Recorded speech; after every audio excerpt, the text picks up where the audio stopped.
দেখতে পাচ্ছেন? জি স্যার, দেখা যাচ্ছে। আচ্ছা, পারচেস সিস্টেমও হচ্ছে, আমি আর ব্যাকগ্রাউন্ড বেশি বললাম না। পারচেসও আসলে সেলসের মতোই ফাইন্যান্সিয়াল স্টেটমেন্টেরই একটা আইটেম। সো পারচেসের এগেনস্টে আমাদের একটা জার্নাল হয় কি, পারচেস ডেবিট ক্রেডিট হয় কি, অ্যাকাউন্টস পেয়েবল, তাই না? জি স্যার।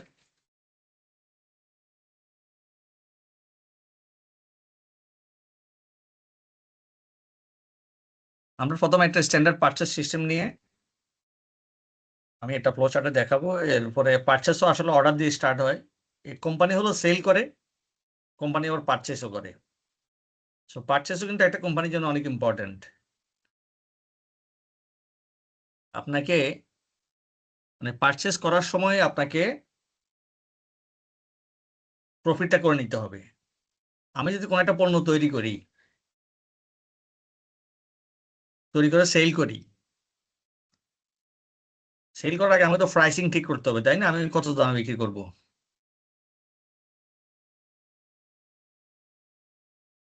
এখন আমি পণ্যটা তৈরি করার জন্য যে ম্যাটেরিয়াল কিনবো, ম্যাটেরিয়াল কেনার সময় যদি আমি বেশি দামে কিনে ফেলি, তাহলে পণ্যটা তৈরি করে সেল করার সময়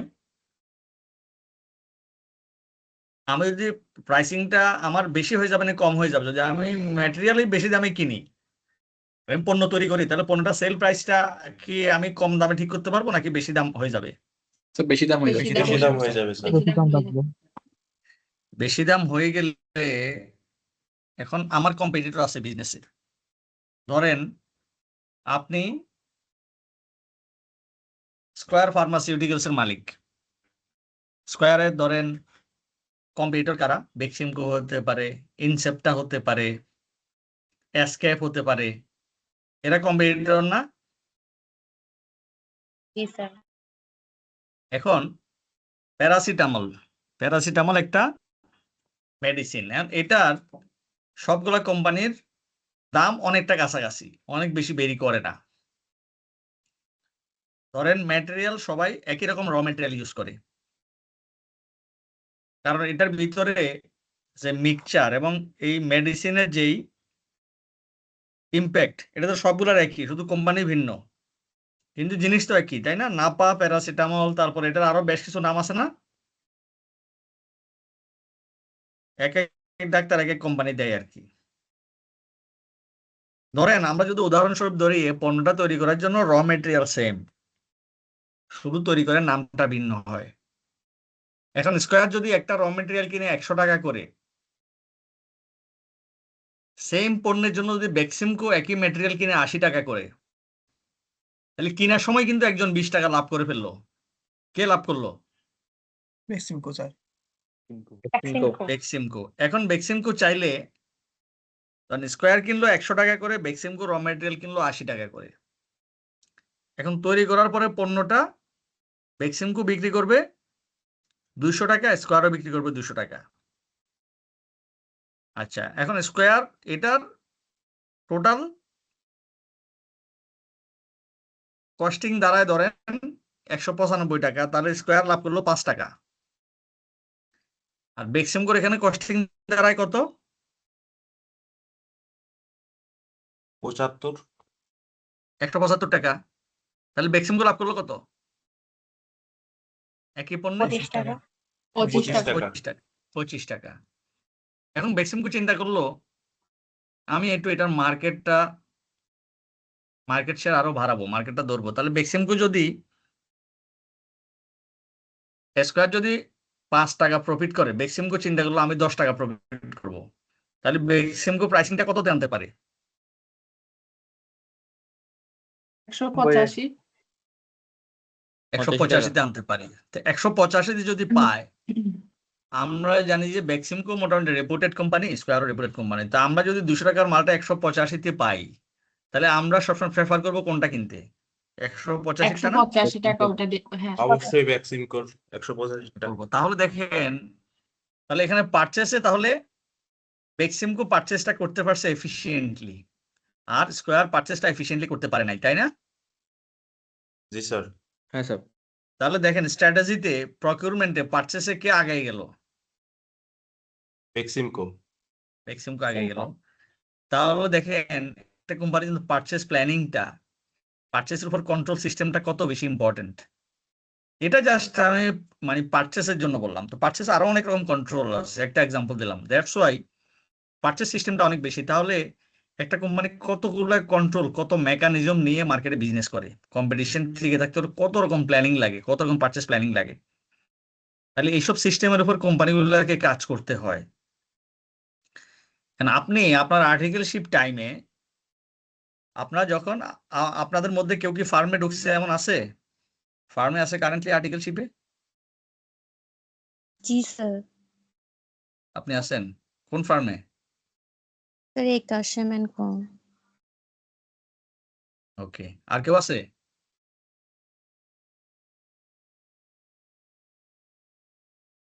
কার সাথে কাজ করেন এক আসামে? ফামিদার সাথে? ফামিদা আপা না শামিম? सर আমি চিটং এ। ও চিটাং এ। ওকে, ঢাকায় না, চিটাং এ তো আপনাদের জহির ভাই। হ্যাঁ স্যার, জয় স্যার। হুম। আচ্ছা, তাহলে দেখেন আপনারা আপনাদের আর্টিকেলশিপ টাইমে ধরেন 20টা 30টা বা 40টা কোম্পানিতে অডিট করবেন, অডিট করার সুযোগ থাকবে। কেউ এন্টার 3 ইয়ার্সে 20টা কোম্পানিতে অডিট করবেন, কেউ 30টা কোম্পানিতে অডিট করবেন, কেউ 40টা কোম্পানিতে অডিট করবেন। এরপরে আর্টিকেলশিপ শেষে আপনি বিভিন্ন কোম্পানিতে আবার জয়েন করলেন চাকরি করার জন্য, ফাইন্যান্স কন্ট্রোলার, সিএফও হিসাবে, ম্যানেজার পজিশন চাকরি করবেন। সো আমি ধরে নেবো যে আমাদের এখানে মানে most of the students qualify করে যাবে। সো তারা টপ লেভেল থেকে টপ পজিশনে তাদের ক্যারিয়ার স্টার্ট করবে। এখন তাদের আর্টিকেলশিপ টাইমে 20টা 30টা কোম্পানিতে অডিট করার সুযোগ হওয়া মানে 20টা 30টা কোম্পানির পারচেজ সিস্টেম দেখা। এই যে আপনার যদি স্কোয়ারের মতো কোম্পানিতে আপনার অডিট করার সুযোগ থাকে, স্কোয়ার ফার্মাসিউটিক্যালসে, তাহলে তাদের পারচেজ সিস্টেমটা আপনি অডিট করবেন, আপনি পারচেসের কন্ট্রোলগুলো দেখবেন, সেলসের কন্ট্রোলগুলো দেখবেন, তাই না? দেখার সুযোগ হবে না অডিট করলে? অডিট না করলে কি সুযোগ হবে? না স্যার। ইনসেপ্টটা দেখবেন, আপনি বেক্সিমকো দেখবেন। ফর এক্সাম্পল আমি উদাহরণ দিলাম, আপনি অন্য জায়গাও দেখতে পারেন। এরপরে আপনি কোর্সের শেষে কোনো একটা কোম্পানিতে জয়েন করলেন। জয়েন করার পর ওই কোম্পানি বললো যে আমাদের এখানে পারচেসে যারা চাকরি করে কোম্পানিতে, এরা বেতন পায় 30,000, 40,000, 50,000 মাসে। এখন তো 30, 40, 50,000 টাকা দিয়ে শহরে চলা অনেক মুশকিল। বাট এদের প্রত্যেকের, যারা চাকরি করে, প্রত্যেকের বসুন্ধরা রেসিডেন্সিয়াল এরিয়া, উত্তরাতে, ইভেন গুলশান বনানীতে, আফতাবনগরে, এইসব জায়গায় তাদের বড় বড় অ্যাপার্টমেন্ট আছে, ফ্ল্যাটের মালিক। বেতন হলো কত? 30 থেকে 40,000, 50,000। তাহলে 50,000 টাকা বেতনে চাকরি করে কেউ চাইলে 3 কোটি 4 কোটি টাকা নিয়ে দিয়ে কি ফ্ল্যাট কিনতে পারবে? না স্যার। না স্যার। বাট তারা পারচেসে চাকরি করে, পারচেসে চাকরি করে, এবং প্রত্যেক বছর আমার কোম্পানি 3 থেকে 5,000 কোটি টাকার পারচেস করে। এখন এরা বিভিন্ন কোম্পানির সাথে কানেক্টেড, যেসব জায়গা থেকে তারা ম্যাটেরিয়াল কিনে কোটি কোটি টাকা, তারা তাদেরকে কমিশন দেয়, অনেক পরিমাণ টাকা পয়সা দেয়। তারা তাদের পছন্দ মতো বিভিন্ন জায়গা থেকে ম্যাটেরিয়াল কিনে কোম্পানির জন্য, যারা পারচেস অফিসার হিসেবে আছে তারা। এবং তারা মাস শেষে বড় ধরনের একটা কমিশন পায়। এবং প্রাইসিংও তারা ভালোভাবে নেগোসিয়েশন করে না, কারণ ওই যে বেক্সিমকো যেখানে 20 টাকা সেভ করছে, ওরা যেখানে 20 টাকা সেভ করতে পারে নাই, নিশ্চয় কি এখানে যারা পারচেস বেক্সিমকোতে যারা, আমরা যে দুটো উদাহরণ মানে কাল্পনিক উদাহরণ, ওই বেক্সিমকোর পারচেস টিমে যারা আছে তারা এফিশিয়েন্ট, হয়তোবা তারা প্রাইসটা নেগোশিয়েট করে কমাইছে। এখন আরেকটা কোম্পানিতে যারা আছে হয়তোবা তারা কি করছে, প্রাইসটা নেগোশিয়েট কম করছে। হয়তোবা এখানে তাদের বেনিফিট থাকতে পারে। প্রাইস যদি সে 20 টাকা বেশি চার্জ করে, এখান থেকে তো 5 টাকা তাকে দিতে পারে না?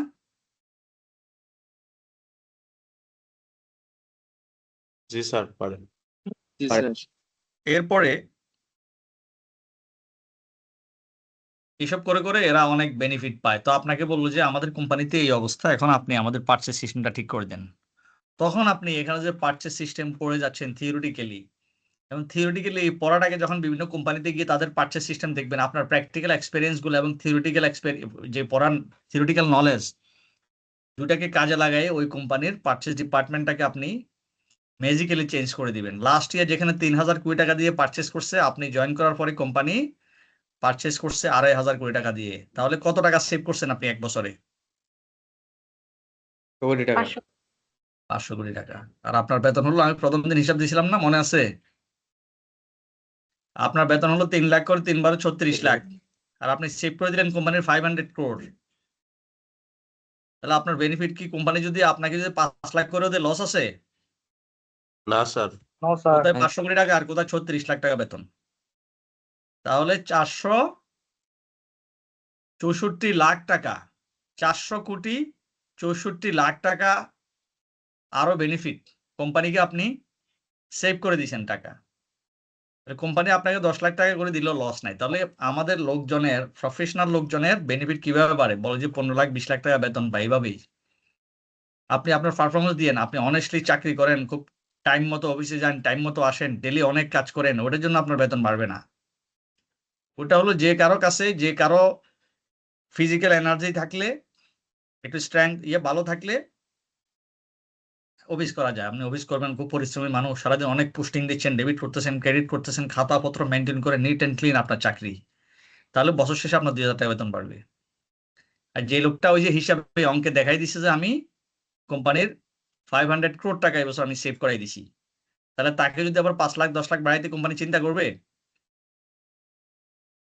না স্যার। করবে না। এবং আপনি যে কোম্পানিতে কাজ করতেছেন, পাশে আরেকটা কোম্পানিও জানবে এই কোম্পানি বসে এত ভালো করছে কিভাবে, এই লোক এসে 500 কোটি টাকা সেভ করছে, বলবে তাকে আরো ডাবল বেনিফিট দেখে নিয়ে আসো, লাগবে তার পিছিয়ে আমি আরো আমি 2 কোটি টাকা খরচ করব। করতে পারে না? পারে স্যার। তাহলে এটা শিখলে আপনি ওই কাজটা করতে পারবেন। এখন তাহলে একটা কোম্পানিতে স্ট্যান্ডার্ড পারচেজ সিস্টেম কি থাকে? কি সিস্টেম থাকলে এই কোম্পানি পারচেজে ভালো করবে? Standard purchase system. আমরা আবার একটা ফার্মাসিউটিক্যাল কোম্পানির এক্সাম্পল চিন্তা করি, ধরেন এবিসি ফার্মাসিউটিক্যাল। ওখানে ফ্যাক্টরিতে অনেক মেডিসিন তৈরি হয়। এখন ফ্যাক্টরির লোকজন চাইলেই যে কোনো সময় যে কোনো ম্যাটেরিয়াল কিনে ফেলতে পারে। Is it good control? No sir. না স্যার। যদি আপনি চাইলেই আমি ম্যাটেরিয়াল কিনে কোম্পানিতে প্রোডাকশন করে আমি ওষুধ বানানো শুরু করে দিব, that is not good control. আপনি কিনতে হলে আপনাকে অনেক কিছু কমপ্লাই করে কিনতে হবে, এবং আমি এমন সিস্টেম কোম্পানিতে সেট করব, এমন কন্ট্রোল সেট করব, চাইলে এই পারচেজ থেকে কেউ 10 টাকাও বেনিফিট নিতে পারবে না। তাহলে কিভাবে? Raise requisition. প্রথমেই you have to raise requisition. কে রিকুইজিশন রেইজ করবে? ফ্যাক্টরিতে যারা প্রোডাকশন ডিপার্টমেন্টে আছে তারাই তো জানে আমি আজকে কত পরিমাণ মেডিসিন প্রডিউস করব, কি পরিমাণ আমার ম্যাটেরিয়াল লাগবে, আগামী 1 সপ্তাহ আমি কি পরিমাণ মেডিসিন বানাবো, কি পরিমাণ বানাবো মেডিসিন, কি পরিমাণ ম্যাটেরিয়াল আমার লাগবে। এটা কি হেড অফিসের কেউ জানবে নাকি প্রোডাকশনে যারা তারা জানবে? প্রোডাকশনে যারা Production আছে and তারা production. জানবে। হ্যাঁ, তাহলে তারা কি করবে? একটা রিকুইজিশন রেইজ করবে যে I need this quantity material, next উইকে আমি এত করব লাগবে। এখন রিকুইজিশনটা সে পাঠাবে কোথায়? স্টোর ডিপার্টমেন্টের কাছে। কোম্পানির একটা স্টোর ডিপার্টমেন্ট আছে, স্টোরে র মেটেরিয়াল থাকে, ফিনিশ গুডস থাকে, ওয়ার্ক ইন প্রগ্রেস থাকে, সবকিছুর হিসাব থাকে। ওয়ার্ক ইন প্রগ্রেস না, র মেটেরিয়াল আর ফিনিশ গুডস থাকে। তো কোম্পানি যত ম্যাটেরিয়াল রিসিভ করবে, কিনবে, এগুলা আইনা তাদের স্টোরে রাখবে। এখান থেকে তারা ইস্যু করে ফ্যাক্টরিতে দিবে, ফ্যাক্টরি ফিনিশ গুডস তৈরি করে এটা ডেলিভারি দেবে, ডিসপাস করবে কাস্টমারের কাছে। তারা স্টোর ডিপার্টমেন্টকে বললো যে নেক্সট উইকে আমি এই পরিমাণ নাফা ট্যাবলেট তৈরি করব, আমার এই পরিমাণ ম্যাটেরিয়াল লাগবে। স্টোর ডিপার্টমেন্ট এখন কি করবে? তারা কিনে ফেলবে সরাসরি? না স্যার। তাদের কিনা তাদেরকে অথরিটি দেওয়া হয় নাই। ওই যে প্রোডাকশন ডিপার্টমেন্টে তাদেরকে অথরিটি দেওয়া হয় নাই। স্টোর ডিপার্টমেন্টের এনাদেরকে অথরিটি দেওয়া হয় নাই। স্টোর ডিপার্টমেন্টের কাজ হলো ও যে পণ্যটা চাচ্ছে আমার কাছে, ম্যাটেরিয়ালটা চাচ্ছে, আমি প্রথমে দেখবো আমার স্টকে এটা আছে কিনা। দেখা গেল আমার স্টকে পণ্যটা নাই, ম্যাটেরিয়ালটা নাই, তখন তারা কি করবে, তারা হেড অফিসের পারচেজ ডিপার্টমেন্টকে বলবে যে আমাদের প্রোডাকশন ডিপার্টমেন্টে নেক্সট উইকে এই পরিমাণ ম্যাটেরিয়াল লাগবে, কারেন্টলি আমার কাছে এটা স্টকে নাই, এটা কুইকলি আগামী 3 দিনের মধ্যে কিনতে হবে বা 7 দিনের মধ্যে কিনতে হবে, কারণ 15 দিন পরে বা এতদিন পরে এটা লাগবে। এখন পারচেজ ডিপার্টমেন্ট সরাসরি মার্কেট থেকে কিনে ফেলবে?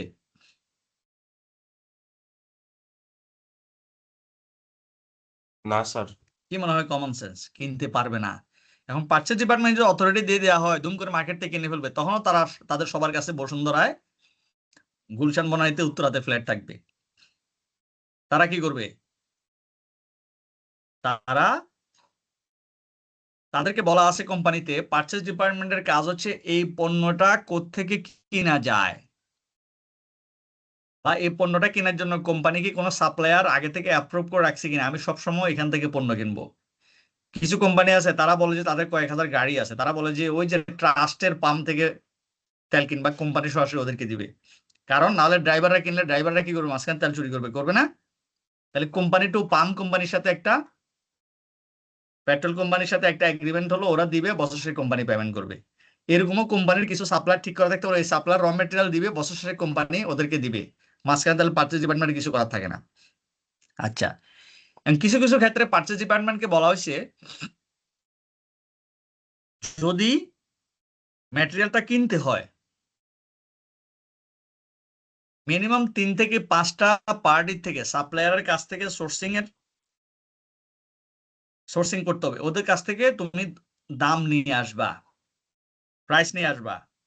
ওই কোম্পানি এত টাকা করে বিক্রি করে, ওরা এত টাকা, এভাবে 3 থেকে 5টা কোম্পানি থেকে প্রাইস এনে তারা একটা স্টেটমেন্ট তৈরি করে পারচেজ ডিপার্টমেন্ট কি করবে, পারচেজ কমিটির কাছে সাবমিট করবে। তাহলে হুইজ পারচেজ কমিটি? কোম্পানিতে একটা ইন্ডিপেন্ডেন্ট পারচেজ কমিটি থাকবে, যে কমিটি ডিসাইড করবে যে কোন পণ্যটা কত দামে, কত কোয়ান্টিটি, কার কাছ থেকে কিনা হবে। ওই পারচেজ কমিটির মেম্বার কারা? 5 জন, 7 জন, 8 জন মেম্বার হইতে পারে। অ্যাকাউন্টসের হেড, সিএফও এটার কমিটির মেম্বার হইতে পারে, ইন্টারনাল অডিটের হেড মেম্বার হইতে পারে, প্রোডাকশন ডিপার্টমেন্টের হেড এটার মেম্বার হইতে পারে, স্টোর ডিপার্টমেন্টের হেড এটার মেম্বার হইতে পারে, কোয়ালিটি কন্ট্রোল ডিপার্টমেন্টের হেড, এরকম কোম্পানির বিভিন্ন ডিপার্টমেন্টের লোকজন দিয়ে একটা কমিটি করবে। ওই কমিটি তখন ওই প্রাইসিং গুলা, কোম্পানির ওই প্রোডাক্টের ম্যাটেরিয়াল গুলো অ্যানালাইসিস করে সবকিছু করে পারচেজ ডিপার্টমেন্টকে বলবে যে তুমি যে 5টা কোটেশন সিলেক্ট করছো এগুলো আমরা ইনভেস্টিগেশন করে রিভিউ করে তুমি ABCDE থেকে প্রাইস কোটেশন কালেক্ট করছো, প্রাইস স্পেসিফিকেশন নিছো, আমরা মিস্টার সি কে সিলেক্ট করলাম, সি কে তোমরা এই কোয়ান্টিটি এত দামে একটা পারচেজ অর্ডার ইস্যু করো। তখন পারচেজ ডিপার্টমেন্টের কাজ হলো শুধুমাত্র পারচেজ অর্ডার ইস্যু করা, per the decision of purchase committee. Purchase অর্ডারটা ইস্যু করলো, তারা ইস্যু করার সময় এখানে কিছু টার্মস এন্ড কন্ডিশন লিখে দিল যে সাপ্লায়ারকে you have to deliver these materials within 7 working days at our factory premises. আমার ফ্যাক্টরিতে আগামী 7 দিনের মধ্যে তোমরা এটা ডেলিভারি দিবা, এবং পণ্য ডেলিভারি দেওয়ার 30 দিনের মধ্যে তোমরা এটা টাকা পাবা। অ্যাকর্ডিংলি সাপ্লায়ার ওই ম্যাটেরিয়াল গুলা ফ্যাক্টরিতে 7 ওয়ার্কিং ডে এর মধ্যে ডেলিভারি দিয়ে দিল। ডেলিভারি দেওয়ার পরে স্টোর ডিপার্টমেন্ট এটা রিসিভ করবে, রিসিভ করে তাদের স্টোরে রাখবে, ওইখান থেকে তারা পরে এটা প্রোডাকশনকে ইস্যু করবে। তো স্টোর ডিপার্টমেন্টের কিছু দায়িত্ব আছে, তারা তাদের কাছে যখন সাপ্লায়ার ম্যাটেরিয়ালগুলো নিয়ে গেল তারা সরাসরি এটা রিসিভ করতে পারবে না, ওই অথরিটি দেওয়া হয় নাই। যদি তাদেরকে অথরিটি দেওয়া হয় তাহলে কিন্তু নষ্ট ভুলভাল ম্যাটেরিয়াল রিসিভ করে ফেলবে। দেখা যাচ্ছে নাপা ট্যাবলেটের জন্য ম্যাটেরিয়াল অর্ডার করছে কিন্তু তারা দিয়ে দিছে ফ্লাজিল ট্যাবলেটের ম্যাটেরিয়াল। তারা নাপার এক কাজ, ফ্লাজিলের কি একই কাজ খাইলে শরীরে? না স্যার। আচ্ছা, এখন স্টোর ডিপার্টমেন্টে যারা কাজ করে তারা তো কোনটা কোন মেডিসিনের ম্যাটেরিয়াল ওটার উপর কি তাদের কাজ আছে, তারা তো শুধু লেজার টেজার মেনটেন করে। কম শিক্ষিত লোকজন, ইন্টার পাস, ডিগ্রি পাস, বা হ্যাঁ ওইখানে দেখা যাচ্ছে কোনো ফার্মাসিস্ট নাই বা ওরকম কেউ নাই, তারা তো শুধু লেজার মেনটেন করে, স্টোর লেজার মেনটেন করে, শুধু গুনে গুনে রাখে, তো তাদের এটা জানার কথাও না। তাহলে তাদেরকে বলা হয়েছে, তাদেরকে অ্যালাউ করা হয় না যে তুমি সাপ্লায়ার নিয়ে আসবে, তুমি রিসিভ করে ফেলবা। নো, সাপ্লায়ার নিয়ে আসার পরে you have to invite quality control department of the factory. ফ্যাক্টরির কোয়ালিটি কন্ট্রোল ডিপার্টমেন্টে এখানে কিছু ফার্মাসিস্ট, কেমিস্ট অনেকে কাজ করে। তারা ওই ম্যাটেরিয়ালের কোয়ালিটি সম্পর্কে তারাই জানে। ফ্যাক্টরিতে যখন সাপ্লায়ার প্রোডাক্টটা নিয়ে আসছে ম্যাটেরিয়ালটা, তখন তুমি কোয়ালিটি কন্ট্রোল ডিপার্টমেন্টের এক্সপার্টদেরকে ডাকবা। এক্সপার্টরা আইসা দেখে বললো যে পারচেস অর্ডারের সাথে মিলাবে, অর্ডার মধ্যে কি লেখা আছে ওই অনুযায়ী তারা পণ্যটা নিয়ে আসছে কিনা। Quality control department is happy, তারা দেখলো যে as per purchase order suppliers correct ম্যাটেরিয়ালটাই ফ্যাক্টরিতে সাপ্লাই দিয়েছে। তারা ক্লিয়ারেন্স দেওয়ার পরে স্টোর ডিপার্টমেন্ট পণ্যটা রিসিভ করলো। রিসিভ করতে গিয়ে স্টোর ডিপার্টমেন্ট একটা নোট তৈরি করলো, ওইটাকে বলে GRN, মানে গুডস রিসিভ নোট। GRNটা সে করবে 3 থেকে 4 কপি। 1 কপি তার কাছে রাখবে, 1 কপি কোয়ালিটি কন্ট্রোল ডিপার্টমেন্ট যারা সার্টিফাই করছে তাদেরকে দিবে, কারণ তাদের জানার দরকার আছে তারা যেই কোয়ান্টিটি, যেই পরিমাণ, যেই পণ্যটা সার্টিফাই করছে ওই পণ্যটা ফাইনাল রিসিভ করছে কিনা। 1 কপি অ্যাকাউন্টস ডিপার্টমেন্টকে দিবে, হেড অফিসের। অ্যাকাউন্টস ডিপার্টমেন্ট কেন ওই নোটটা রাখবে, গুডস রিসিভ নোটটা, GRNটা, এটারও আমি বলতেছি কাজ পরে। 1 কপি পারচেস ডিপার্টমেন্টে দিবে। পারচেস ডিপার্টমেন্টের কাজ কি, পারচেস ডিপার্টমেন্টের জানার দরকার আছে আমরা যেই পণ্যটা, যেই কোয়ান্টিটি, যে পরিমাণের জন্য অর্ডার দিছি ওই পরিমাণে স্টোর ডিপার্টমেন্ট রিসিভ করছে কিনা, এটা জানার দরকার আছে না পারচেস ডিপার্টমেন্টের? জি স্যার। দরকার আছে। 1 কপি দিল অ্যাকাউন্টস ডিপার্টমেন্টকে। এবার অ্যাকাউন্টস ডিপার্টমেন্ট 1 কপি কেন দিল? আচ্ছা, supplier as per purchase order they have delivered the material at the factory premises, তাদের এখানে কন্ডিশন বলা আছে ডেলিভারি দেওয়ার 30 দিন পরে তুমি টাকা পাবা। এখন তো টাকা পাবে না, বাট সে যে পণ্যটা ডেলিভারি দিল এটার সাথে সে ইনভয়েস নিয়ে আসছে না, বিল নিয়ে আসছে না, তারা কি টাকা নিবে না?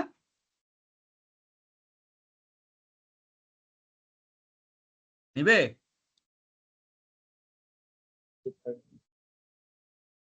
শুনতেছেন তো আপনারা? স্যার বুঝি নাই আপনার কথা আবার। যারা সাপ্লায়ার, যারা ম্যাটেরিয়াল ফ্যাক্টরিতে দিচ্ছে, তারা ডেলিভারি দিয়ে দিছে ম্যাটেরিয়ালটা। এখন তারা তো ম্যাটেরিয়ালটা ফ্রিতে দেয় নাই, ফ্রিতে দিছে? তারা এটার জন্য বিল দিবে না কত টাকার ম্যাটেরিয়াল দিল? জি স্যার, দেবে স্যার, জি বিল স্যার। দেবে একটা। বিল মানে ইনভয়েস। এটা নিয়ে এবার তারা Invoice। হেড অফিসের কাছে গেল। হেড অফিসকে যাই বললো যে দিস ইজ দ্য ইনভয়েস, আমি তোমার পারচেস ডিপার্টমেন্ট আমাকে একটা পারচেস অর্ডার দিয়েছে, according to the purchase order we have delivered the goods or material to your factory, this is the invoice or bill, please accept this. তখন accounts department ইনভয়েসটা দেখবে যে ফ্যাক্টরিতে সে কত টাকার পণ্য সাপ্লাই দিয়েছে, কত টাকার ম্যাটেরিয়াল। সে শুধু ইনভয়েসটা দেখে বিশ্বাস করবে না, এবার সে দেখবে GRNটা, ওই যে স্টোর ডিপার্টমেন্ট, ইনভেন্টরি ডিপার্টমেন্ট যে একটা GRN গুডস রিসিভ নোট দিছে ওটার সাথে মিলে দেখবে আসলে কি আমার ফ্যাক্টরি এই পরিমাণ এই টাকার পণ্য রিসিভ করছে কিনা। অ্যাকাউন্টস ডিপার্টমেন্ট যখন দেখবে যে ওই GRN এবং ওই লোক যে ইনভয়েসটা দিছে সাপ্লাই দুইটা মিলে গেছে, তখন তারা অ্যাকাউন্টসে এন্ট্রি দিবে, মানে পারচেসটা হয়ে গেছে। তখন তারা কি এন্ট্রি দিবে? Purchase debit, purchase debit, accounts payable credit, or accounts payable credit. এবার পারচেস অর্ডারে লেখা আছে কতদিন পর তারা টাকা পাবে? 30 দিন। 30 দিন পরে। এর মধ্যে। 30 দিনের মধ্যে। এবার 25 দিন পরে সাপ্লায়ার আবার আসছে, আইসা নক করতেছে, বললো যে ভাই আমি তো একটা ইনভয়েস দিয়ে গেছিলাম, আমার তো কন্ডিশন ছিল 30 দিনের পরে পেমেন্ট নেওয়া, 30 দিনের মধ্যে, তো আজকে তো আমার 25 দিন হয়ে গেছে, আমি কিন্তু 5 দিন পর টাকাটা পাবো, আমাকে কাইন্ডলি টাকাটা দিয়ে দিয়েন। তার অধিকার আছে না এটা বলার? জি স্যার, আছে। অধিকার আছে। এখন অ্যাকাউন্টস ডিপার্টমেন্ট কি তাদেরকে সাথে সাথে টাকাটা দিয়ে দিবে? 1 কোটি টাকার ব্যাপার। অ্যাকাউন্টস ডিপার্টমেন্টকে ওই অধিকার দেয়া হয় নাই। অ্যাকাউন্টস ডিপার্টমেন্টকে বলছে before making the payment you have to collect confirmation from the internal audit department. তাহলে কোম্পানির ইন্টারনাল অডিট ডিপার্টমেন্টকে সে বলবে যে এই সাপ্লায়ার পেমেন্টের জন্য নক দিচ্ছে, আগামী 5 দিনের মধ্যে তাদেরকে পেমেন্ট দিতে হবে। তো should we make the payment, আমরা কি পেমেন্টটা করতে পারি সাপ্লায়ারকে? ইন্টারনাল অডিট ডিপার্টমেন্ট তো বসে আছে ওইখানে, কোথায় কি অনিয়ম হচ্ছে, কোথায় কারা কন্ট্রোল মানতেছে না, কোথায় কারা পলিসি মানতেছে না, এগুলো দেখার জন্য। তারা বললো ওকে ওয়েট, আমি একটু চেক করি। ইন্টারনাল অডিট ডিপার্টমেন্ট দেখলো যে এই পণ্যটা যে পারচেস করছে কোম্পানি, এটার কি প্রোডাকশন ডিপার্টমেন্টের রিকুইজিশন আসছিল নাকি আননেসেসারি পারচেস ছিল। দেখা যাচ্ছে আমার স্টোরে অলরেডি 3 কোটি টাকার ম্যাটেরিয়াল আছে, খামাখা আরো 1 কোটি টাকার কিনছে কিনা, এটা সে চেক করবে। আসলে কি স্টোরে তখন এটা শর্ট ছিল? এরপরে ফ্যাক্টরি কি এটা রিকুইজিশনটা হেড অফিসে পারচেজ ডিপার্টমেন্টকে পাঠাইছিল? পারচেজ ডিপার্টমেন্ট কি এটা রিকুইজিশন মার্কেট থেকে 4-5টা কোম্পানি থেকে আনছিল এই প্রাইস কোটেশন? পারচেজ কমিটি কি এগুলো সব ইনভেস্টিগেট করে সঠিক পার্টিকে দিছিল? সাপ্লায়ার কি 7 দিনের মধ্যে ফ্যাক্টরিতে পণ্যটা দিয়ে আসছিল? ফ্যাক্টরি ইনভেন্টরি ডিপার্টমেন্ট কি কোয়ালিটি কন্ট্রোল ডিপার্টমেন্টকে দিয়ে চেক করাই পণ্যটা রিসিভ করছিল? এবং তারা কি জিআরএন তৈরি করে সবাইকে দিছিল? সবগুলা কন্ট্রোল পয়েন্ট চেক করে ওয়ান্স দে আর স্যাটিসফাইড, কে ইন্টারনাল ডিপার্টমেন্ট দেখলো যে না, এই পারচেজটা করার ক্ষেত্রে কোম্পানির যতগুলো কন্ট্রোল আছে, যতগুলো পলিসি আছে, এভরিথিং কমপ্লাইড, সবকিছু কমপ্লাই করেই পারচেজটা করা হয়েছিল, ম্যাটেরিয়ালের কোয়ালিটিও ঠিক আছে, you can make the payment. কাকে বলে দিল? Accounts department. Then accounts department can make the payment. তারা ইন্টারনাল অডিট ডিপার্টমেন্টের ক্লিয়ারেন্স পেয়ে গেছে, তখন তারা পেমেন্ট করে একটা জার্নাল দিবে। ওই জার্নালটা কি হবে? অ্যাকাউন্টস পেয়াবল ক্রেডিট না ডেবিট, ক্যাশ ক্রেডিট, ক্যাশ অথবা ব্যাংক ক্রেডিট। ক্যাশ অথবা কারেক্ট। তাহলে এটা হলো একটা কোম্পানির স্ট্যান্ডার্ড পারচেজ সিস্টেম। আপনি যে কোনো কোম্পানিতে অডিট করতে গেলে এই সিস্টেমটা আছে কিনা দেখবেন। আপনি যে কোম্পানিতে চাকরি করবেন ওই কোম্পানিতে এই সিস্টেমটা এস্টাবলিশ করবেন, তাহলে ওই কোম্পানির পারচেসে কোনো রকম লিকেজ থাকবে না। তাহলে মনে হলো না এই ধরনের একটা সিস্টেম থাকলে তাহলে যে কেউ চাইলে পারচেস থেকে কমিশন টমিশন খেয়ে কোম্পানিকে পথে নামাইতে পারবে এই সিস্টেম থাকলে? No sir. না স্যার, পারবে পারবে না। না স্যার। তাহলে না, স্যার। এটাকে বলে কন্ট্রোল ওভার পারচেজ। তার মানে কি, আপনি অডিট করতে যখন বিভিন্ন কোম্পানিতে যাবেন, এইভাবে যখন সব কোম্পানির সিস্টেম তো একই রকম হবে না, ফার্মাসিউটিক্যালসে যেটা হবে আরেকজনের তো একটু অন্যরকম হবে, বাট ইন জেনারেল অনেকটা বেসিক এরকমই থাকবে, টুকটাক চেঞ্জ হতে পারে। তাহলে আপনি যখন 30টা 40টা 20টা কোম্পানির এরকম পারচেজ সিস্টেমটা রিভিউ করবেন, আপনার একটা এক্সপার্টাইজ আপনার মধ্যে গ্রো করবে। এই জিনিসটাই আপনি আপনার প্রফেশনাল লাইফে গিয়ে আরেকটা কোম্পানিতে অডিট করে এটা ইমপ্লিমেন্ট করতে পারবেন। তাহলে দেখেন এই চারটা আমাদের এই চ্যাপ্টারের প্রথম দিকে আছে সম্ভবত। আমরা যখন পড়ি এটা কেউ পড়ি না, না পড়ে আমরা ভিতরে চলে যাই। তাহলে এই জিনিসটা পড়ে এটার ভিতরে শেখার অনেক কিছু আছে না? জি স্যার, আছে স্যার। ওকে, এবার আমরা মূল সাইকেলটায় ফিরে আসি। আবারও সেলস এর রেভিনিউ সিস্টেমের মতো একই। কোম্পানি যে কোনো কিছু পারচেস করতে হলে আগে পারচেস অর্ডার দিবে। তো অর্ডারিং লেভেলে কি কি রিস্ক থাকতে পারে? Unauthorised purchase may be made for personal use. কোম্পানির লোকজন, ধরেন ল্যাপটপ, আপনার কাছে অলরেডি একটা অ্যাপল ল্যাপটপ আছে, আপনি একটা নতুন মডেল আসছে আরেকটা অর্ডার করলেন নিজের ইউজের জন্য, চিন্তা করলেন একটা তো কোম্পানিতে ইউজ করবো, একটা বাসায় নিয়ে ইউজ করবো। এটা আপনি কারো অ্যাপ্রুভাল নিলেন না, তাহলে এটা is it loss or gain কোম্পানির জন্য? লস। তাহলে আনঅথরাইজ যে কোনো পারচেস হয়ে যেতে পারে, অর্ডারিং আনঅথরাইজ অর্ডার হয়ে যেতে পারে, এবং as a result unauthorised purchase হয়ে যেতে পারে, যেটা কিনা ওই যে পারচেসের লোকজন চিন্তা করছে যত পারচেস করবো তত কমিশন পাবো। ভাই আমার কাছে ম্যাটেরিয়াল থাকুক আর না থাকুক আমি কিনতে থাকবো। এই জন্য দেখবেন আপনার আশেপাশে সমাজে দেখবেন যে সব লোক তো আর ডিসঅনেস্ট না, অনেকে এরকম বিভিন্ন কোম্পানিতে পারচেসে চাকরি করে, সাপ্লাই চেইনে চাকরি করে। তো তাদের আসলে বেতন সেই লেভেল না, বাট তারা অনেক কিছু করে ফেলছে। দুইভাবে করতে পারে, কেউ ডিসঅনেস্ট ওয়েতে করছে আর কেউ কোম্পানিকে এফিসিয়েন্টলি পারচেস করে সেভ করাই দিয়ে কোম্পানির বেনিফিট দিয়ে করছে। আমি বলবো না সব সময় যে এখানে দুর্নীতিগ্রস্ত বা ডিসঅনেস্ট লোকজন চাকরি করে। কিছু লোকজন অনেস্টলি চাকরি করে কোম্পানিকে অনেক কোটি কোটি টাকা সেভ করাই দিচ্ছে বলে তারা অনেক বড় হয়ে গেছে, কোম্পানি তাদেরকে বেনিফিট দিচ্ছে। আর কিছু লোকজন এই কোম্পানিকে অতিরিক্ত দামে কিনে দিয়ে অনেক বেনিফিট নিয়ে বড়লোক হয়ে যাচ্ছে বিভিন্ন প্রাইভেট কোম্পানিতে চাকরি করে। তাহলে আনঅথরাইজ পারচেস হয়ে যেতে পারে পার্সোনাল ইউজের জন্য, পার্সোনাল বেনিফিটের জন্য।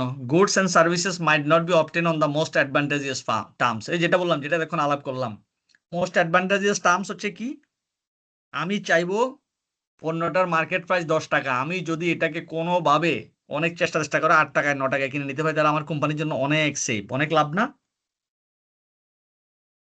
এটা হচ্ছে মোস্ট জি, স্যার। অ্যাডভান্টেজিয়াস টার্মস, মানে আমি কোম্পানির জন্য ম্যাক্সিমাম বেনিফিটটা এনশিওর করে পণ্যটা কোম্পানির জন্য কিনলাম। এটা সাপ্লাই চেইন ম্যানেজমেন্টের, সোর্সিং এর, প্রকিউরমেন্ট ডিপার্টমেন্টের কাজ। প্রকিউরমেন্ট ডিপার্টমেন্টের এফিসিয়েন্সি এই জায়গায় কোম্পানিকে আমি কত সেভ করে কত এফিসিয়েন্টলি পারচেসটা করে দিয়ে কোম্পানিকে আমি সুযোগটা করে দিলাম প্রাইসিং এর জন্য। কন্ট্রোল অবজেক্টিভ কি? all orders for goods and services are properly authorized and duly processed. All orders are for goods and services actually required by the company. তাহলে আমি অর্ডারিং লেভেলে আমার কন্ট্রোলটা কেন দরকার? যাতে আমার যত পারচেস কোম্পানির জন্য হয় সবগুলো প্রপারলি অথরাইজ হয়, আনঅথরাইজ কোনো পারচেস না হয়, এবং যতগুলো পারচেস আমার কোম্পানিতে হয় সবগুলো কোম্পানির পারপাসেই হয়, কারো ব্যক্তিগত পারপাসে না। Orders are only made with authorise supplier. এবং কিছু কিছু কোম্পানি চিন্তা করছে আমি শুধু এই 10 জনের কাছ থেকে কিনবো, কারণ এই 10 জন থেকে কিনলে আমার প্রাইসিং এ ঠকে যাওয়ার কোনো পসিবিলিটি থাকবে না।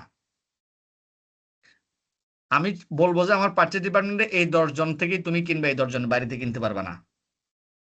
তাহলে অথরাইজ সাপ্লায়ার থেকে কিনা হলো। Orders are made at competitive prices, ওই যে অ্যাডভান্টেজেস টার্মস আর কি। কম্পিটিটিভ মানে আমি যাতে কম্পিট করে মার্কেটে ম্যাক্সিমাম বেনিফিট নিয়ে পারচেসটা করতে পারি, that these are the control objective. এখন এখানে কি কি কন্ট্রোল আমরা সেট করতে পারি? Almost similar. Segregation of duties, requisition ordering, ওই যে একজন রিকুইজিশন নিবে, একজন এখানে আসে নাকি দেখবে, এটা হেড অফিসে পাঠাবে, এই যে ডিউটিগুলো সেগ্রিগেট করা, বিভিন্ন ডিপার্টমেন্ট বিভিন্ন দায়িত্ব পালন করে ফাইনালি পারচেসটা এক্সিকিউশন করা, এটা হচ্ছে segregation of duties. Central policy for choice of suppliers, এই যে আমি সাপ্লায়ার কোন সাপ্লায়ার থেকে কিনবো না কিনবো এটার জন্য আপনি পলিসি দিয়ে দিতে পারেন, তাহলে পারচেস ডিপার্টমেন্টের লোকজন চাইলেই যে কারো কাছ থেকে কিনতে পারবে না। Evidence record of requirement for purchase before purchase authorised. Preset reorder quantities and reorder level, আপনি কি পরিমাণ কিনতে পারেন, রিঅর্ডার লেভেল, রিঅর্ডার কোয়ান্টিটি, মানে আমি যে অর্ডার করব কি পরিমাণ করব। আমি যদি আননেসেসারি অর্ডার বেশি করে ফেলি এটা কোম্পানির জন্য লস না? আমি হয়তো অনেক পণ্য কিনে হ্যাঁ, স্যার। রেখে এটা আগামী মাসে ইউজ করতে পারবো, কিন্তু ভাই আমার যেটা দরকার না সেটা আমি আননেসেসারি কিনে ফেললে তো এই টাকাটা আমার পেমেন্ট করা লাগবে, আমার কোম্পানির উপর অতিরিক্ত একটা প্রেশার আসবে, আমার ওয়ার্কিং ক্যাপিটাল ম্যানেজমেন্ট হ্যান্ডেল করা ডিফিকাল্ট হয়ে যাবে না? জি স্যার, হয়ে যাবে। Okay. Order forms prepared only when a pre-numbered purchase requisition has been received.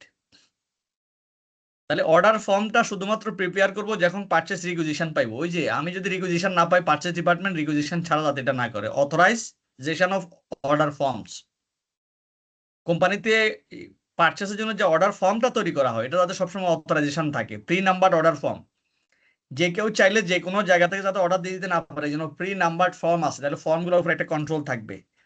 Review of outstanding order, দেখা যাচ্ছে আমি সারা বছর শুধু অর্ডার করে রাখতেছি কিন্তু পণ্য আনতেছি না, তাহলে আমার আউটস্ট্যান্ডিং অর্ডার কত আছে এটা আমি চেক করবো, সবসময় রিভিউ করবো। দেন মনিটর করবো সাপ্লায়ার টার্মস, সাপ্লায়ারকে আমি যে টার্মস কন্ডিশন দিচ্ছি এটা মানতেছি কিনা। তাকে বলছি 7 দিনের মধ্যে দিবা, সে কি 10 দিনের মধ্যে দিল কিনা। সাপ্লায়ারকে বলছি আমি তোমাকে 30 দিনের মধ্যে পেমেন্ট করবো, কিন্তু আমি যদি তাকে 20 দিনের মধ্যে পেমেন্ট করে দিই তাহলে আমার লাভ নাকি loss? Loss sir. Loss sir. আবার সাপ্লায়ার আমার ফ্যাক্টরিতে ম্যাটেরিয়াল দেওয়ার কথা 7 দিন পরে, কিন্তু সে দিছে 15 দিন পরে, সেটা আমার লাভ না লস? লস।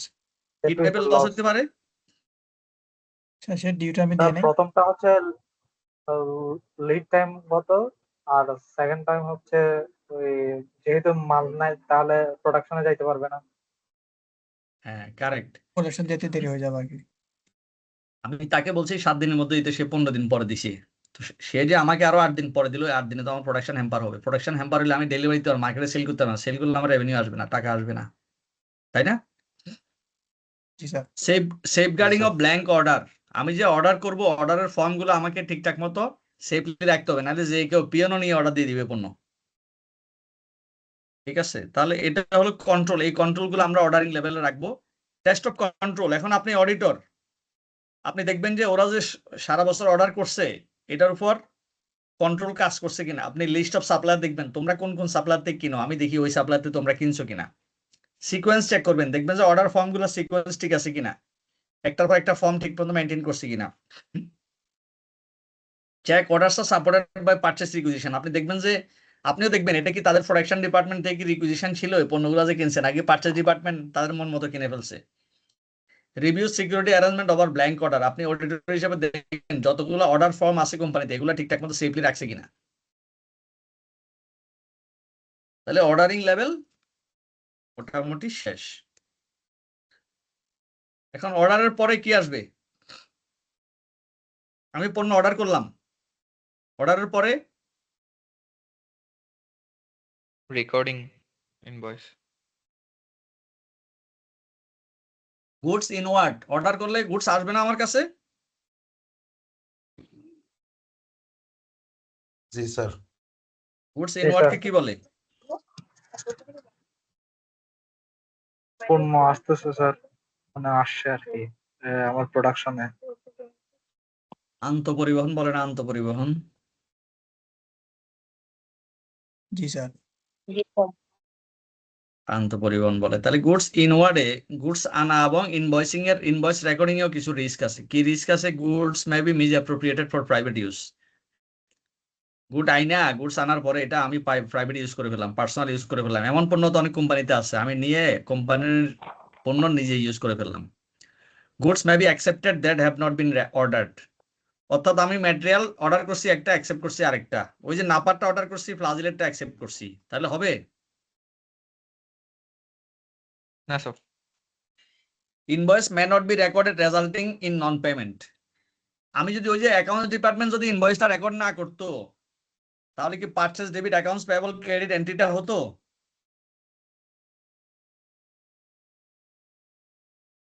আর এন্ট্রিটা যদি না হতো তাহলে ওই সাপ্লাই যদি 30 দিন পরে আইসা বলতো আমাকে টাকা দেন, আমি কি টাকা দেবো? আমার কাছে তো পেয়েবলই নাই, টাকা দেবো কাকে? তাই না? জি স্যার। আচ্ছা, the company may not record credit note resulting in payment invoice unnecessary. Credit note আবার রেকর্ড না করে তাহলে কিন্তু আননেসেসারি পেমেন্ট হয়ে যাবে। আমি পারচেস করে কিছু পণ্য আমি ফেরত করলাম, ফেরত দিলাম, আবার ম্যাটেরিয়াল যখন আমি ফ্যাক্টরি থেকে আবার রিফান্ড করলাম, যদি ক্রেডিট নোটটা প্রপারলি রেকর্ড না হয় তাহলে আমি পেমেন্ট করে দেবো না। আমি 100 টাকার পণ্য কিনলাম, 30 টাকার পণ্য ফেরত দিয়ে দিলাম। তাহলে এই 30 টাকার পণ্য যে আমি ফেরত দিলাম, আমি যদি ক্রেডিট নোটটা প্রপারলি রেকর্ড না করি তাহলে আমি তো তাকে 100 টাকায় পেমেন্ট করে দেবো নাকি?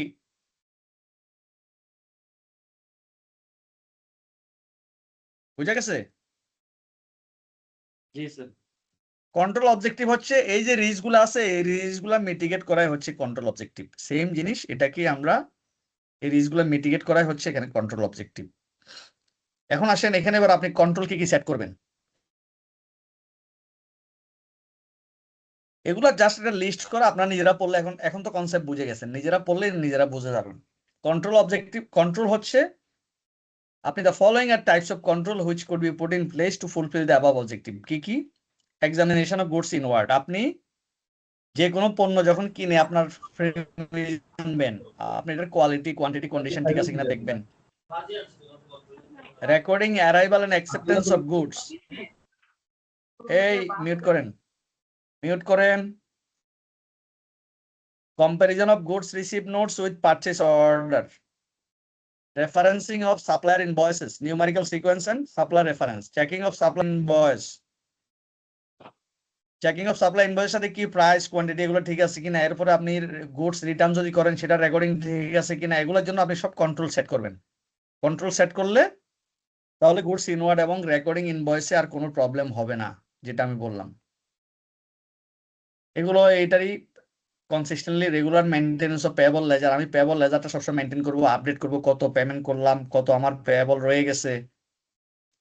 Comparison of monthly statement of account balance from supplier with the payable ledger accounts. আমি সাপ্লায়ারদেরকে বললাম তুমি আমাদের কাছে কত টাকা পাবা, সে বললো 1 কোটি টাকা। তখন আমি বললাম কাস্টমার স্টেটমেন্ট বা লেজারের সাথে আবার ক্রস চেক করে দেখলাম আমার লেজারের সাথে তার পাওনার সাথে মিলে কিনা। এরকম রিকনসিলিয়েশন করা, ক্লাসিফিকেশন করা, দেখা, reconciliation of payable ledger, then create a cut off accrual of goods received. ওই যে যেটা কাট অফ এখানেও অ্যাপ্লিকেবল। এই বছর পারচেজ করে আমি পরের বছর নিয়ে যাই, তাহলে এই বছর কোম্পানির প্রফিট বেশি হয়ে যাবে, পরের বছর প্রফিট কম হয়ে যাবে। এই বছর যদি আমি পারচেজ হয়েছে 1 কোটি, দেখাই দিলাম 1 কোটি 20 লাখ, তাহলে এই বছর আমার কস্ট বেশি হয়ে যাবে না অ্যাকাউন্টসে?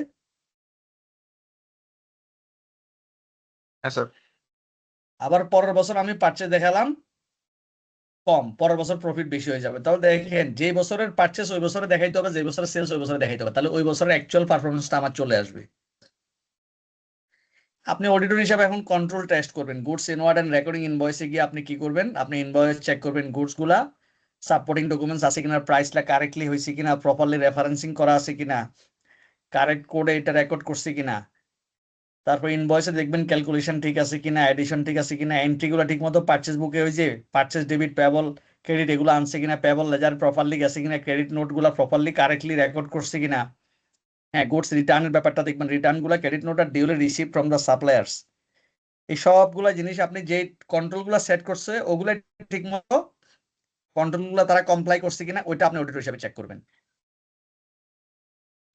সেম জিনিস, এগুলা জাস্ট লিস্টটা পড়ে নেবেন। আর এখানে মানে আপনাদের না বুঝার মতো কিছু নাই, আমি লাইন বাই লাইন আর পড়লাম না।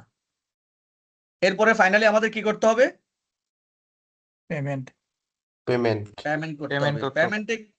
পেমেন্টে কি থাকবে, the following risk arises at the stage of false invoice are paid in error। মানে ফেক ইনভয়েস আপনি এটা পেমেন্ট করে দিয়েছেন অথচ আপনি কিনেনও নাই পণ্য। ইনভয়েস আর পেড টু সুন, আপনি একজনকে 30 দিনে পেমেন্ট করার কথা 25 দিনে পেমেন্ট করে দিয়েছেন। Payment is not correctly recorded, payment করছেন কিন্তু রেকর্ড করেন নাই। পেমেন্ট যখন আমরা রেকর্ড করব তখন এন্ট্রি কি দিব, account payable debit, cash or bank credit. আমি যদি রেকর্ড না করি কয়দিন পর সে টাকা চাইলে তো তাকে আমি আবারও টাকা দিয়ে দিব, কারণ পেয়েবল তো আমি কমাই নাই, তাই না? জি স্যার।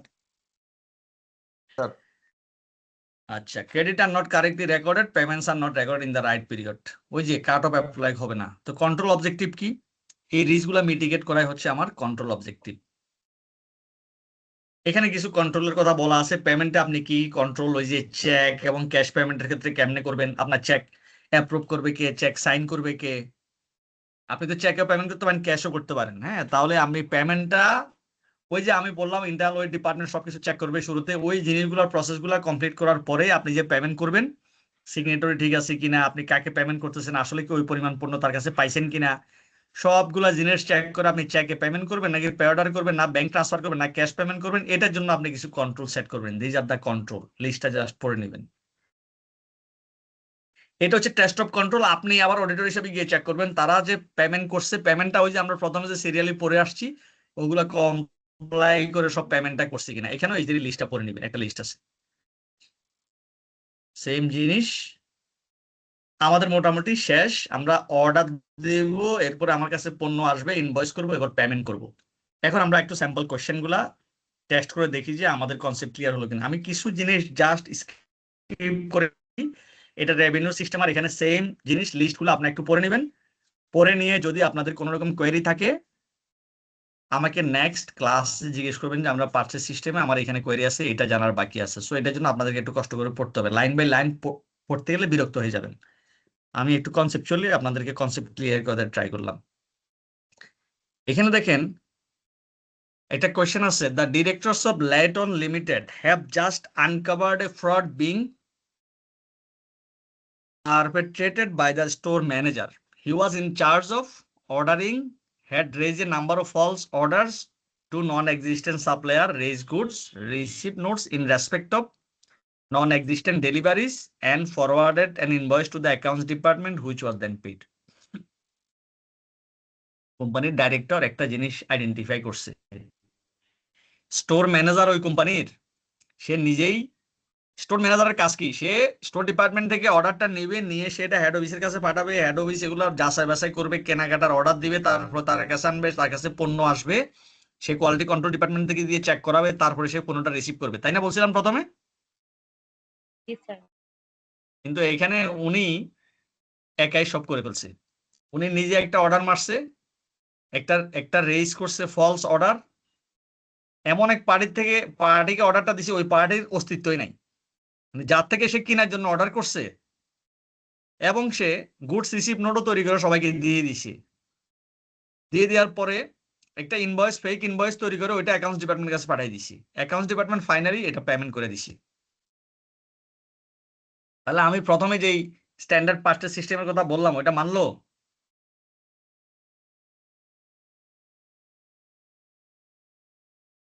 ওইটা কি মানছে? না স্যার, না স্যার। আপনারা না স্যার, বুঝতেছেন সবাই মানে নাই স্যার। কোশ্চেনটা? জি আচ্ছা, স্যার, এবার বুঝতে আসেন পেরেছি। Which two of the following controls could have been prevented this fraud? আমার নিচের কোন দুইটা কন্ট্রোল থাকলে এই ধরনের আকাম করতে পারতো না স্টোর ম্যানেজার? কোন দুইটা কন্ট্রোল থাকলে? Sir, approved list of suppliers. ওই যে সে এমন এক Last- সাপ্লায়ারকে দিছে যে সাপ্লায়ারের অস্তিত্বই নাই দেশে। যদি আমার কোম্পানিতে অ্যাপ্রুভ লিস্ট অফ সাপ্লায়ার থাকতো তাহলে তো সে চাইলে ফেক একটা সাপ্লায়ার তৈরি করতে পারতো না, পারতো? না স্যার পারতো না। না স্যার। তাহলে একটা পাইলাম, আরেকটা কি হইতে পারে? Blank Blank order number forms locked in order safe. Order form, সে একটা অর্ডার ফর্ম দিতে পারতো না যদি প্রি নাম্বার অর্ডার ফর্ম থাকতো। Pre order form. Check of goods inwarded by person other than orderer. এখানে আমাকে দুইটা বলছে, বুঝছেন? এই জন্য আমি প্রথম দুইটা প্রেফার করবো। যদি তিনটা বলতো তাহলে প্রথম তিনটাই হইতো। বুঝতে পারছেন টেকনিকটা? যদি এখানে চার নাম্বারটা হবে না? Check the goods inward by person other than orderer, মানে একজন অর্ডার করবে আরেকজন পণ্যটা আসলে সেটা রিসিভ করবে, যাচাই বাছাই করবে স্যার।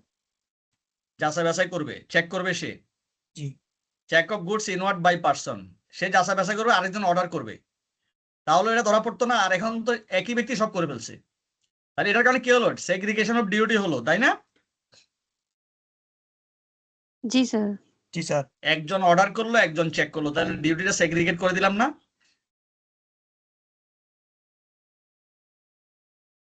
এই যে আমরা যে বলছি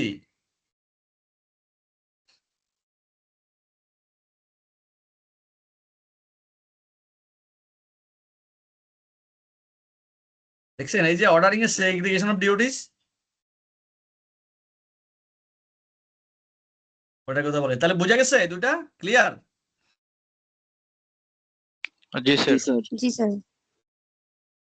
আচ্ছা, উইজি limited is a company that has a large number of deliveries daily. Which one of the following internal control is most likely to prevent Wizzy Limited paying for goods that have not been received?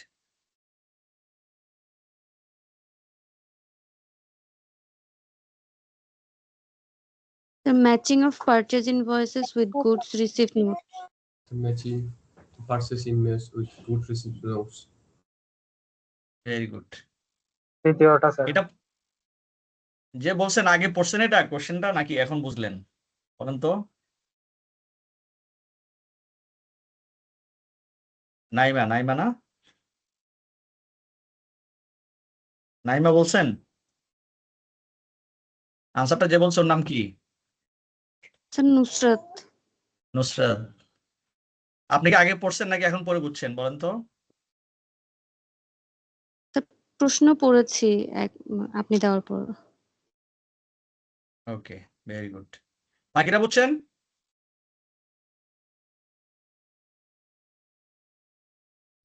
G sir. Okay. আচ্ছা, রন্দা post the invoices to the payable ledger, মানে সে payable লেজারে এই ভদ্রলোক invoice গুলো posting দেয় আর কি। Which two of the following function should Rhonda therefore not be involved with? তাহলে ওই ভদ্রলোক পেয়েবল লেজারে পোস্টিং দেয় ইনভয়েস গুলা, তাহলে তাকে আপনি নিচের কোন কাজগুলোতে ইনভলভ করবেন না?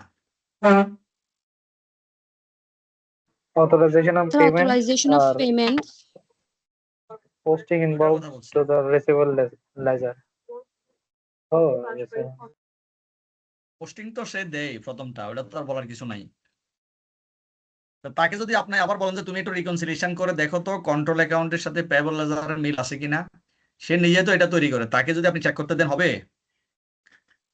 আবার তাকে যদি বলো যে তুমি নিজে এটা অ্যাপ্রুভ করে দাও, অথরাইজ করে দাও, তো ও যদি এন্ট্রি দেয়, ও যদি অথরাইজ করতে দেন তাহলে তো ও নিজে অথরাইজ করে সব পোস্টিং দিয়ে দিবে, তাই না? জি sir. Done. Which two of the following controls activities are most likely to reduce the risk of payment being made twice for the same liability? নিচের কোন দুটা কন্ট্রোল থাকলে একই লাইবিলিটি দুইবার পেমেন্ট হতো না? Authorization of payment. স্ট্যাম্পিং আর authorisation ARC. আপনারা যখন ব্যাংকে টাকা উঠাতে যান, চেক দিলে ওই চেকে যখন পেমেন্ট হয় চেকের উপর একটা পেইড একটা স্ট্যাম্প মেরে দেয় না? জি স্যার। স্ট্যাম্প মেরে দিলে ওই চেক দিয়ে আবার টাকা উঠাতে পারবেন? না না আপনি তো কোনো কারণ টেকনিক্যালি চেকটা নিয়েও আসেন, ওটা দিয়ে উঠাতে পারবেন? না স্যার। তাহলে ইনভয়েসও এরকম, ইনভয়েস যখন একবার পেমেন্ট হয়ে যায় ওটার উপর পেড সিল দিয়ে দেয়, তাহলে ওটা আবার সেকেন্ড টাইম ইউজ করা যাবে না। আর যদি পেমেন্টটা অথরাইজ করা থাকে তাহলে একই পেমেন্ট দুইবার হবে না। অথরাইজেশন সিস্টেম রাখলে তো আবার সেকেন্ড টাইম পেমেন্টের সময় ধরা পড়ে যাবে। আচ্ছা, এবার আমরা কিছু বিভিন্ন লেভেলের অবজেক্টিভ দেব। Orders are only made to the authorise supplier, এটা কি অর্ডারিং লেভেলে নাকি রেকর্ডিং নাকি payment? Payment sir. Order, ordering. Liabilities are recognized. Liabilities are recognized for all goods and service received. So recording invoice. Recording invoice. Orders are made at competitive prices. Ordering. Ordering, sir. All expenditure is authorized. So recording invoice. Payment. Recording invoices. Payment. পেমেন্টের সময় expenditure authorize হবে, ঠিক আছে? Cut off is correctly applied কখন? So recording Invoice. invoices. Recording. Recording. Goods and services are only accepted if there is an authorized order. So ordering level. So recording. Recording. Goods and services are only accepted if there is an authorized order. Correct. Recording. So আমরা খুব শর্টে এটা শেষ করে দিলাম, কারণ revenue সিস্টেমের সাথে পারচেজ সিস্টেমের অনেক কিছু মিল আছে। সো আমরা আজকে ইফেক্টিভলি দুইটা চ্যাপ্টার শেষ করলাম, না হলে আমরা পিছিয়ে যেতাম, ঠিক আছে? এবং উইদিন দ্য টাইম। সো আমার এন্ড থেকে 3টে চ্যাপ্টার শেষ হয়ে গেল। সো নেক্সট ক্লাসে আমি কভার করবো employee cost and internal audit, মানে চ্যাপ্টার 7, না এটা তো 7 না, চ্যাপ্টার 8 এন্ড 9, দুই চ্যাপ্টার শেষ করবো নেক্সট ক্লাসে। তাহলে আমাদের ইন্টারনাল, আগামী ক্লাসে আমার ইন্টারনাল কন্ট্রোলের 25 মার্কসের ক্লাস শেষ। এরপরে পরে যে চ্যাপ্টারগুলো কভার করবো এখান থেকে 35 মার্কসের কোশ্চেন থাকবে পরের পার্টটাতে। সো আমাকে সামিউল টেক্সট করছে, আমি সামিউলকে আজকের সিনপসিস গুলো দিয়ে দিচ্ছি। সামিউল আপনি ইয়ে করবেন, আপনি গ্রুপে সবাইকে দিয়ে দিবেন আপনাকে সেন্ড করলে। হ্যাঁ,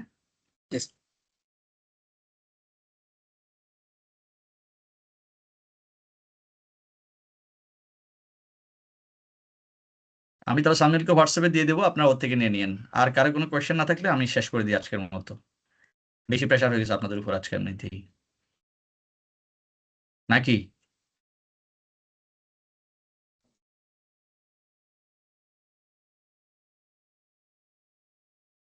ঠিক আছে, সবাই ভালো থাকেন, আল্লাহ হাফেজ। Allah Hafiz.